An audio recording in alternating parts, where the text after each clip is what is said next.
Hey guys, tonight we drift into the candlelit world of Napoleonic Europe, but not quite the part your high school textbook dwelled on. You're not marching into Austerlitz or reciting artillery formations. Instead, you're tiptoeing into the quiet chambers of one very short, very ambitious man who once looked at a house cat and thought, yes, you shall serve the empire. You find yourself in a palace hallway lit by sputtering oil lamps. There's velvet. There's a faint smell of wax and old shoes. And in the middle of it all, the man himself, Napoleon Bonaparte, is hunched over a small animal crate, muttering something about reconnaissance. You're about to spend your night in the company of a leader who conquered most of Europe, but still thought a ferret might win him the war. And spoiler alert, you probably wouldn't survive this era anyway. Between battlefield lice, moldy biscuits, and the fact that everyone smelled vaguely of wet wool, you'd be unconscious before the cannonballs even started. So before you get comfortable, take a moment to like the video and subscribe, but only if you genuinely enjoy what I do here. And if you're watching from some far-flung corner of the world, post your location and local time in the comments. I love seeing where everyone's drifting off from. Now, dim the lights, maybe turn on a fan for that soft background hum, and let's ease into tonight's journey together. You first encounter young Napoleon in Corsica, his childhood home, where goats roam freely. Cheese is stored in holes in the wall, and cats are treated less like pets and more like semi-domesticated room judges. Even as a boy, Napoleon observed animals with what teachers would later describe as uncomfortable intensity. While his classmates threw pebbles or drew rude things in the margins of books, Napoleon sketched little blueprints of miniature saddles. His notebooks were filled with diagrams of animal formations. There's no official record of this, of course, but let's just say, if fan fiction existed back then, he might have invented it. Except instead of romance, it would have been about squirrels carrying messages through enemy lines. By the time Napoleon rose through the military ranks, he'd already established a reputation for brilliance and a slightly unnerving love of logistical detail. Horses were obvious choices for transport. Dogs, reasonable companions. But cats, well, cats were elusive, quiet, and shockingly good at slinking into places they weren't supposed to be. They are natural spies, Napoleon supposedly said once during a dinner in Paris, while absently feeding sardines to a tabby that wasn't his. Historians still argue whether this fascination was practical or just a weird quirk. Some point to his tactical mind, always seeking new tools, new advantages. Others suggest he was simply a man deprived of restful sleep, surrounded by snoring generals and longing for something soft and purring to soothe the nerves. Either way, the fascination only deepened with time. There's one mainstream account that survives from his early Italian campaigns, a letter in which he mentions the use of domesticated creatures to carry small tokens or notes across enemy terrain. He doesn't mention cats outright, but he does say, and I quote, "They move unseen where men stumble, and do not bark nor bray." That narrows it down. One fringe tidbit worth noting. In one quiet corner of an Austrian archive, there exists a military report detailing the loss of a valuable document to a creature most fleet and disloyal. Some believe it was intercepted by a soldier. Others suspect a bribed cat. But here's the problem with turning cats into covert agents. They don't care, like at all. You can feed them caviar, build them tiny obstacle courses, even give them medals shaped like mice. They're still going to nap in the sun while your plans go up in flames. Napoleon, apparently, had not yet accepted this basic feline truth. And so you follow him into the winter of 1798 as he paces the halls of the Tuileries Palace, mumbling to aides about low-profile couriers and sketching out what looks suspiciously like a tactical litter box map. Some staff think he's joking. Others nod solemnly, as one does when the most powerful man in Europe insists he can weaponize cats. His obsession is contagious. The palace cats, once free to loaf near fireplaces and swipe sausages from diplomat lunches, start getting rounded up. They are weighed, measured, and unfortunately, dressed. That's where we'll head next. Because if you think Napoleon's plans stop at theory, you are gravely mistaken. There will be tiny uniforms. There will be cloaks. And there will be at least one incident involving a cat, a staircase, and a scandalized ambassador from Bavaria. But for now, rest here a moment longer, watching this curious man, conqueror of nations, bend down with string and hope, trying to teach a Persian tabby to follow orders. You're in the service wing of the Tuileries Palace now, where the usual clatter of footmen and rustling silk has been replaced by a sound less regal, frantic meowing. Picture this. Dozens of cats in orderly rows, each seated, well, mostly seated, on miniature silk cushions, while Napoleon's tailor, a wiry man named Etienne with calloused fingers and dead eyes, attempts to fit them with custom-made cloaks. The cloaks are navy blue with golden thread, because naturally, even feline operatives must match the empire's aesthetic. You sit on a carved bench, watching this fashion show from a safe distance, sipping a thin, bitter coffee that tastes like it's been filtered through cavalry boots. Etienne mutters curses under his breath in a blend of French and sheer exhaustion, struggling to secure tiny brass buckles onto a rather rotund ginger cat who has already shredded 3 of his fingers. That cat, by the way, is named Marengo, because why shouldn't a cat be named after a future battlefield? Napoleon arrives mid-chaos, of course, nodding approvingly as if none of this is weird. Good, very good, he murmurs. They look ready. Ready for what, you think?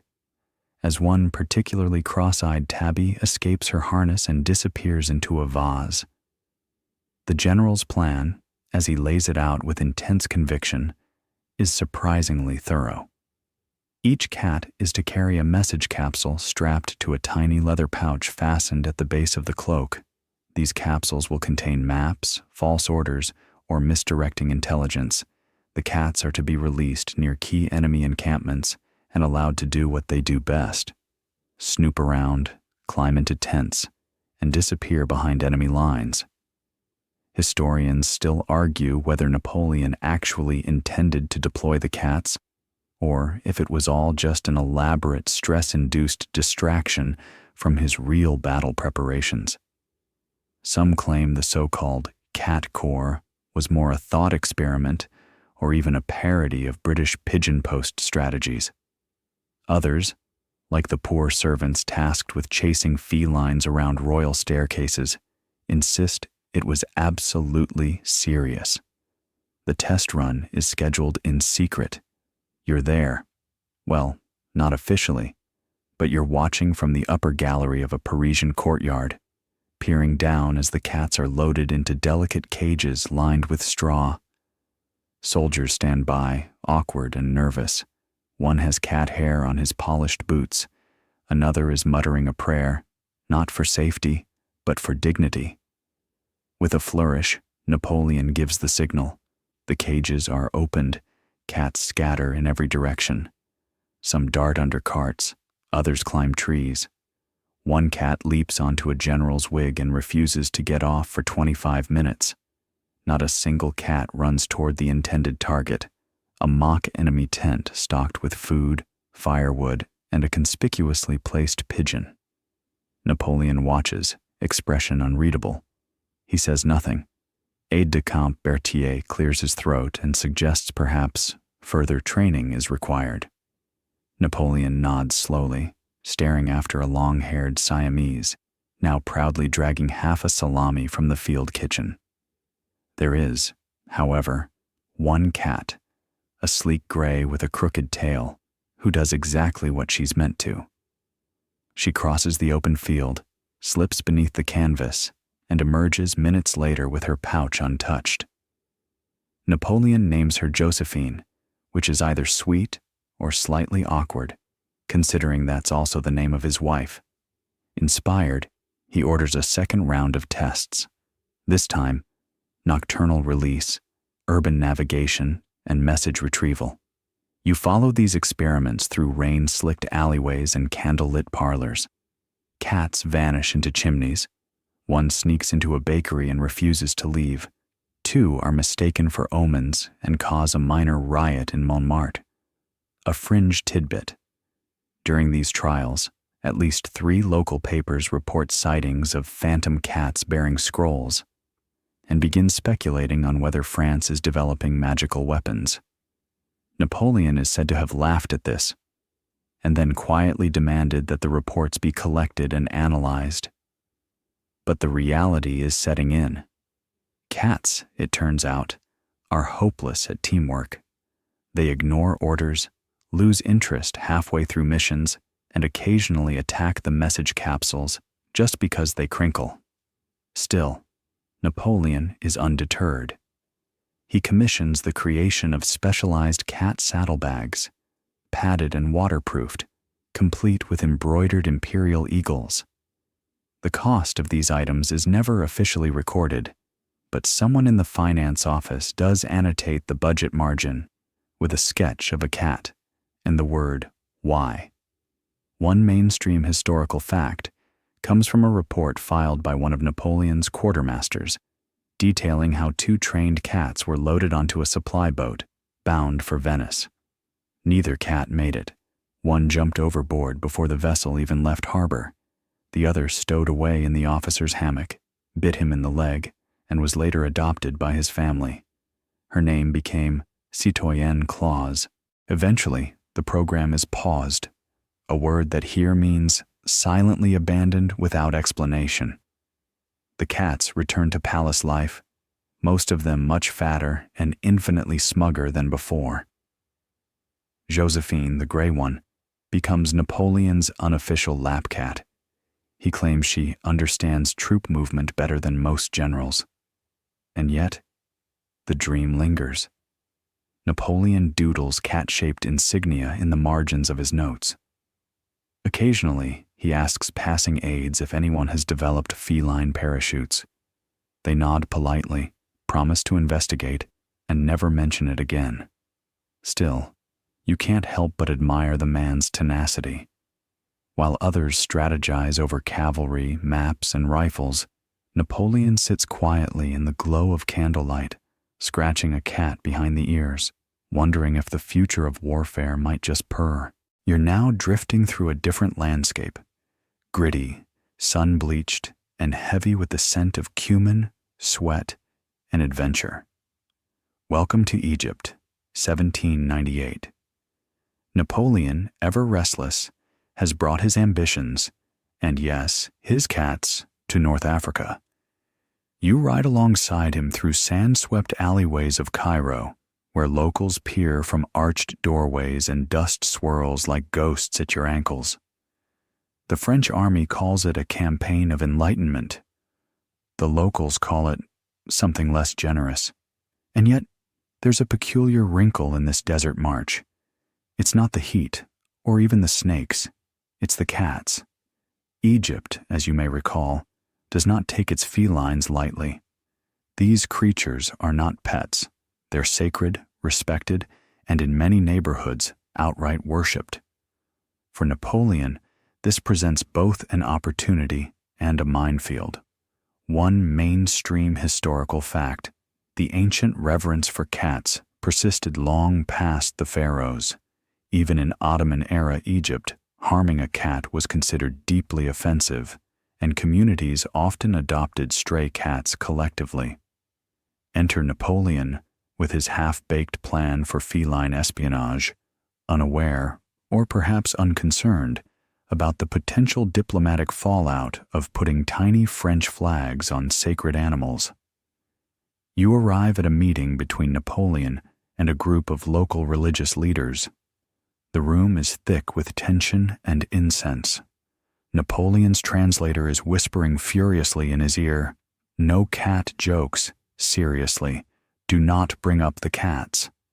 Naturally, within 10 minutes, Napoleon has gestured proudly to Josephine, now seated smugly on a crimson pillow beside him, wearing a gold-threaded sash. There's a pause, a long, dangerous pause. Then one of the elders chuckles.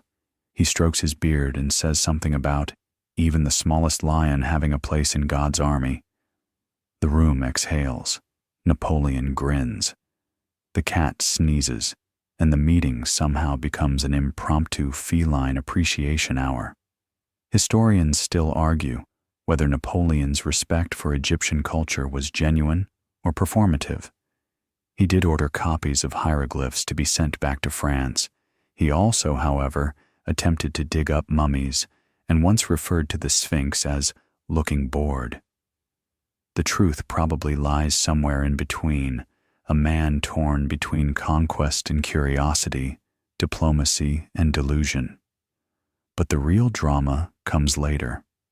While camped near the ruins of Bubastis, an ancient city once devoted to the cat goddess Bastet, Napoleon's troops decide to host an informal parade. For reasons lost to history but clearly involving too much wine and too little common sense, they include Josephine and 3 other cats in the procession, perched on small plinths and wearing laurel wreaths. You watch the scene unfold from a sandstone rooftop. Children cheer, soldiers laugh.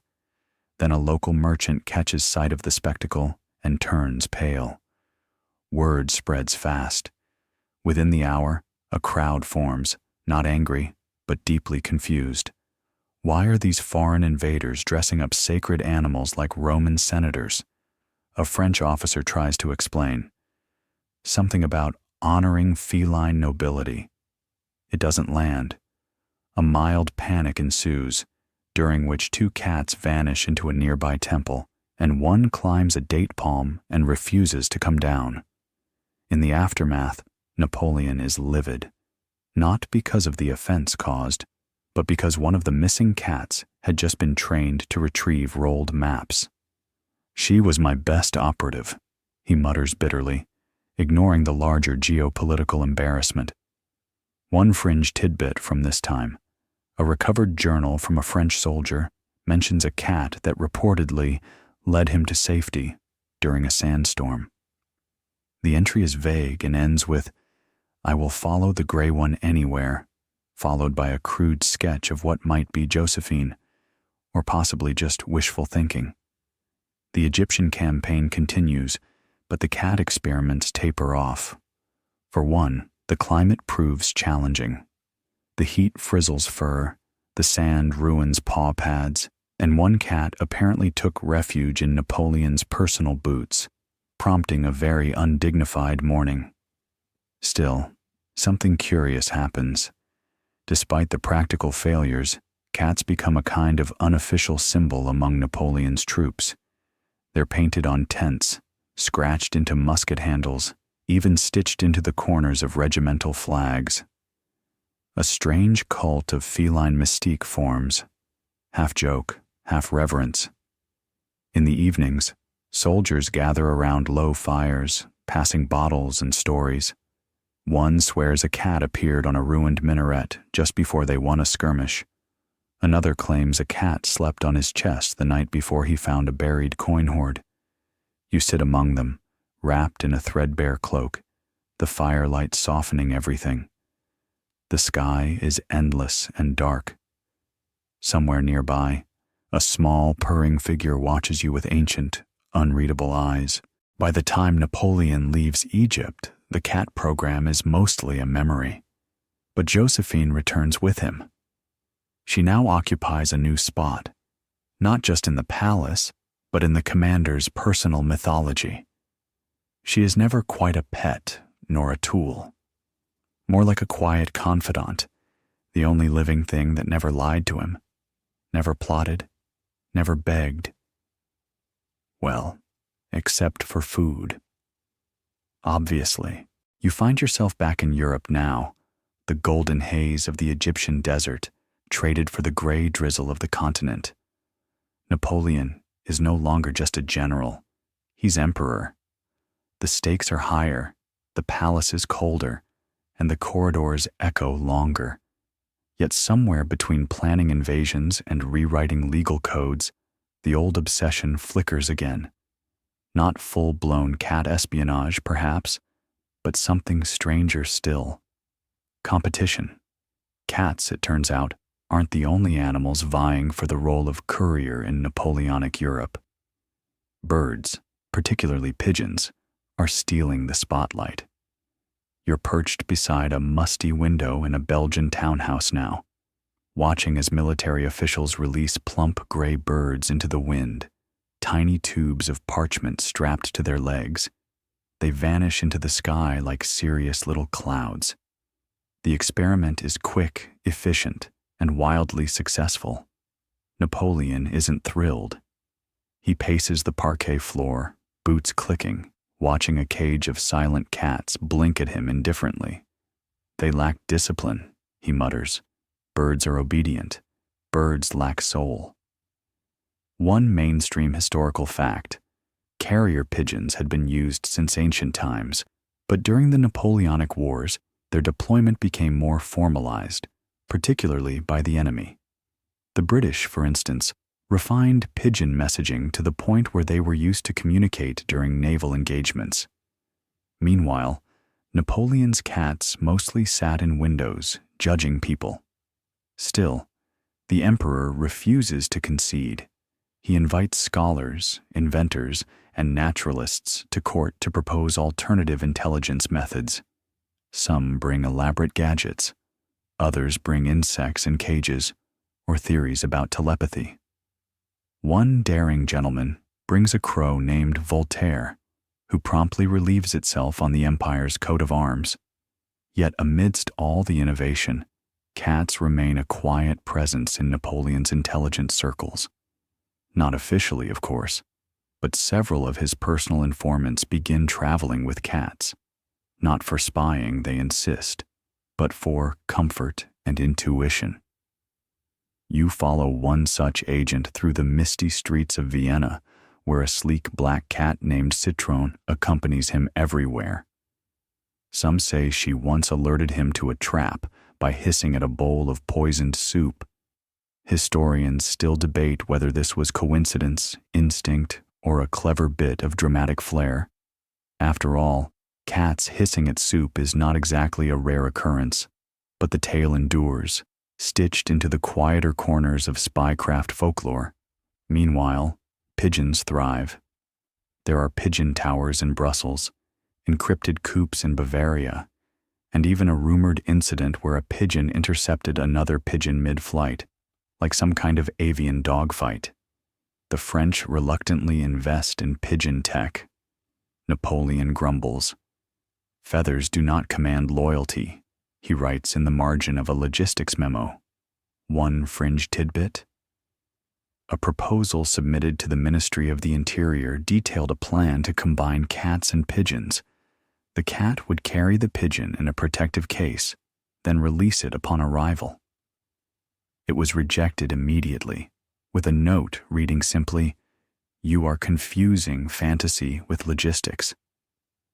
Still, Napoleon continues to prefer the company of his feline friends. You walk the halls of Fontainebleau, past towering tapestries and ticking clocks, and find Josephine curled on a velvet cushion near a map-room fireplace. A general steps too close, and she swats him. By now, the cat is practically legend. She has her own room, her own dishes, and, if whispers are to be believed, her own code name. Agent Whisker, someone murmurs once at a banquet, to a chorus of stifled laughs. And then comes the British barber incident. You're in a safe house in Calais, posing as a French staff member, and the room smells like lavender oil and treason. A British spy, disguised as a barber, is discovered due to the presence of a cat, one who kept trying to swat the man's shaving kit off the table. The story goes that Josephine, on loan from the palace, reacted badly to a scent she associated with English soap, alerting the guards. Is it true? Unclear, but it spreads like wildfire, and soon every French intelligence outpost wants a cat. Just in case, they say. You never know what they smell. Even Napoleon can't help smiling when he hears the tale. She is more useful than half my officers, he mutters, and no one dares disagree. But for all his stubborn devotion, the tide is turning. Pigeons are cheaper, more predictable, less likely to claw diplomats. The military adopts bird-based messaging almost entirely by 1812. Cats are quietly phased out, returned to their role as lap warmers and decor. Yet the emperor, deep down, still believes. He keeps his notebooks filled with sketches of feline-shaped gadgets. He doodles ideas for mechanical cats with glowing eyes and steam-powered tails. None are built, but you sense they comfort him. It's late now.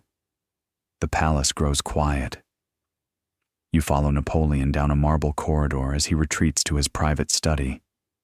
Josephine pads alongside him, her tail high, steps silent. He stops at the threshold, looks down at her, and whispers something you can't quite hear. Something soft and in Corsican. The door closes. You're left in the hall, wrapped in candlelight, with only the fading echo of paw steps and the curious certainty that somewhere, somehow, a cat once nearly changed the course of European warfare. Now the air is thick with salt and melancholy. You've followed him this far, through deserts, through palaces, through dreams of spy cats and pigeon wars, and now you step softly onto the shores of Elba. The sea sighs against black rocks, gulls circle overhead, and a faint breeze carries the scent of thyme, wood smoke, and resignation.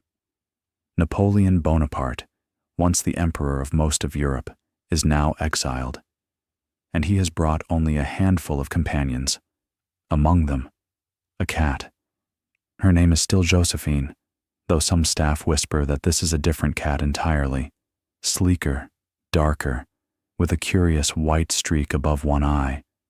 Whether this is the same feline who once strutted through French war councils, or merely a namesake, is predictably up for debate. Historians still argue whether the Elba cat was his beloved companion returned, or a symbolic replacement, an echo of an empire now out of reach. You settle into life on the island with him. Days are quiet, routines unhurried. Napoleon writes, walks, and occasionally stares longingly out at the sea like a man rehearsing destiny. The locals are wary at first, then curious, then slowly, bored. There's not much imperial intrigue to be found in a man who now spends his afternoons knitting military scenarios in the sand with a walking stick and feeding sardines to a cat. Still, you begin to notice things. The cat has habits, odd ones. She sits by the door before any letter arrives. She vanishes for hours and returns with salt on her whiskers and twigs in her fur.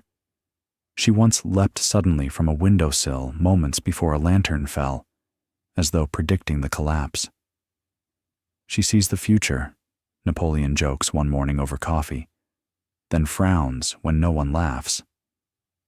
One mainstream historical note: Napoleon's time on Elba wasn't entirely idle. He restructured the local economy, redesigned the roads, and even introduced an official flag, white with a red diagonal stripe and 3 golden bees. The bees, of course, were a long-time imperial symbol. But some say they were also chosen for another reason. Bees move in silence. Bees spy. And then there's the case of the map. One afternoon, as you wander through the villa's modest library, you stumble across a crumpled scrap behind a bookshelf. It's covered in paw prints, faint, dusty, but beneath them, A route has been marked in pencil, from Elba to the French coast. When questioned, Napoleon simply shrugs and says, "Perhaps she's planning an escape. It's a joke. Probably." There are whispers among the guards that the cat has been seen slipping through cracks in the wall, running errands to the port, circling Napoleon's chambers on nights when couriers arrive. One cook claims the feline once stole a sealed envelope and buried it beneath the citrus trees. Another swears she saw it swat a coin into Napoleon's shoe with almost theatrical timing. You begin to wonder, is the emperor losing his grip? Or has he finally found the perfect spy, one no one suspects, who asks for nothing but a warm lap and the occasional fish? One fringe tidbit: a British officer stationed to observe Napoleon wrote home about the sinister familiarity of the man's cat. "It watches me as though it knows," he wrote. "Knows what, I cannot say, but its eyes follow every letter I write." The letter was later smudged with what appears to be a single cat hair. Night falls. You're sitting outside Napoleon's study beneath a crooked fig tree. Inside, he's reading aloud, not to his aides, but to Josephine, some old tale from Plutarch. You can't make out the words, but the rhythm is soft and even. The cat purrs, a low motor in the shadows. Weeks later, the world will change again.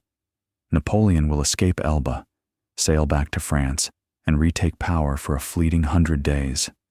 And yes, some say the cat was aboard that ship, curled in his cabin, nestled in his coat, eyes closed as though unimpressed by fate. There's no official record, of course. Cats don't sign manifests, but paintings from the time depict a small gray shadow at his feet, a footnote in the margins of empire. You close your eyes now, lulled by the sound of waves and rustling olive leaves. The cat is nearby, always nearby, curled like a question mark at the edge of legend. Was she a spy? A friend? A symbol? Or simply a cat doing what cats have always done, watching silently while history unfolds around them? And now, as the waves of Elba gently hush against the shore, you settle deeper into your blankets, your breath slower, your thoughts softer. The grand drums of empire fade away, leaving only the faint scratch of quill on parchment, the sigh of wind through olive trees, and the soft rhythmic purring of a cat in the corner of a quiet study. The world grows dimmer, but warmer. You can almost feel the flicker of candlelight on stone walls, the velvety hush of a chamber lined with old maps and half-finished plans, and the comfortable weight of knowing nothing urgent is left to do tonight. You wander again, just a little, through the odd corners of this story, remembering how the cats refused to obey orders, how cloaks were tailored for creatures who cared more about naps than nations, how one gray feline outlasted ministers, messengers, and monarchs. Strange, isn't it? How even in the age of muskets and medals, it's often the quietest characters who linger longest in the memory. Outside your window now, the real night deepens. Maybe you hear a fan, or rain, or just your own heartbeat tucked beneath soft covers. Whatever sounds are there, let them fold around you like a velvet curtain, drawing the day to a gentle close. There are no orders here, no dispatches to send, no maps to draw, or secrets to guard, just the steady passage of time and the small peace found in knowing you're safe, still, and softly fading into dreams. So sleep, dear listener.